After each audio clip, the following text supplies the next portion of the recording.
As a marketing professional, one of the things that plagues our business is churn, retaining clients. So I've worked at a white label ad agency where I got to have my hands in hundreds of different accounts, hundreds of different businesses, and dozens of different agencies across the nation. I've worked at independent agencies that focus on specific niches and were highly specialized. And I've started my own agencies that were broad and focused on advertising, niched and very specific, just focused on email. So I've had a good run of what agency life is actually like. And common problem that I see in all of those experiences, I'm talking about 100% of those experiences, is client retention. In even the most specialized agencies, I would see their average client retention be about 6-7 months, whereas the average agency has a client retention of 2 to 3 months. And by the way, that is only the case because they have month-to-month contracts and clients burn out quickly, or they have the standard 3-month contracts, which most agencies need to survive, because if they don't have that 3-month contract, they're not going to make enough of a profit to keep the business rolling. And so that's why the average retention for marketing agencies is 3 months, and the specialized ones only get up to 6 or 7 months.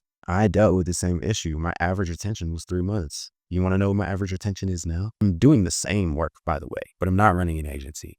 I'm servicing the same type of clients that I would normally service, but I'm not running an agency. I'm running a publishing company instead. And my retention has gone from 3 months to 15 months on average. Isn't that crazy? From 3 months to 15 months. It's a 5x multiple on retention, on client retention. So if I were to be charging the same, which I'm not, but if I were to be charging the same as I used to, right, which is less than what I charge now, then I would make 5 times more money by making the change from an advertiser to a publisher, from a media buyer to a publisher, from a copywriter to a publisher, from a salesperson to a publisher, from an account manager to a publisher. Publishing is the answer for that. And I'll tell you why. And it's really, to be fair, it's really not even publishing. Publishing is just the best way to get to the root of it. The root of it is you need to find a way to participate in the success and failure of the business, right? You need to have skin in the game, is what that means.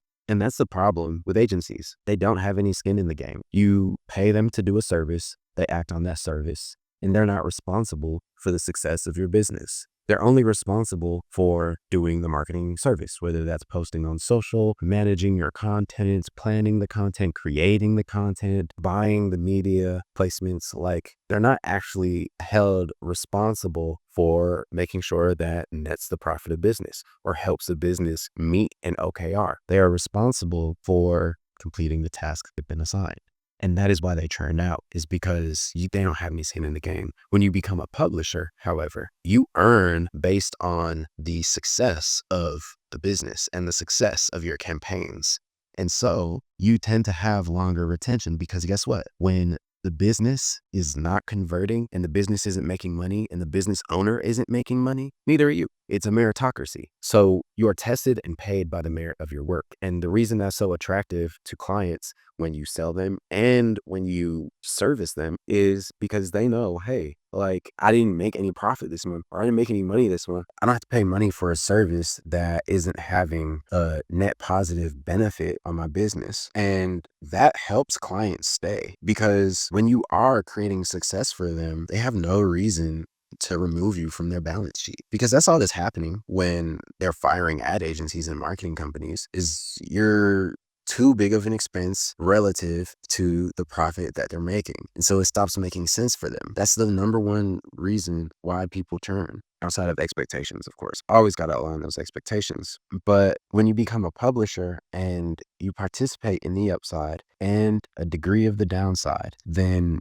you become more trustworthy because you care about the bottom line. And most marketing companies only care about the surface level KPIs or the top line revenue. And it signals to your client that you have skin in the game and that you're willing to roll with the punches of their business. And the reason that's important is you often hear this as a business owner, like, nobody's going to care about the business as much as you. But business owners always want to find people who care about the business as much as them. Publishers are the answer to that. As a publisher, since you're getting paid on profit, you're incentivized to create the most profitable ecosystem possible, right? you're incentivized to do that. Assuming you do a good job, the business owner knows that like when you're having discussions with them and you're telling them to do certain stuff, when you're pulling back on certain stuff, they know that it affects you just as much as it affects them. And then that's just publishing for business owners, right? You can always publish creators who don't have a business yet, which is personally my favorite. And your retention on those people are a lot higher, right? I've worked with brands before that were creator founded brands. Somebody told them to launch it, maybe they help them do the designs or whatever. They launch a brand on Shopify or they have a course or something. And then they go and hire a marketing agency for thousands of dollars a month. And same thing.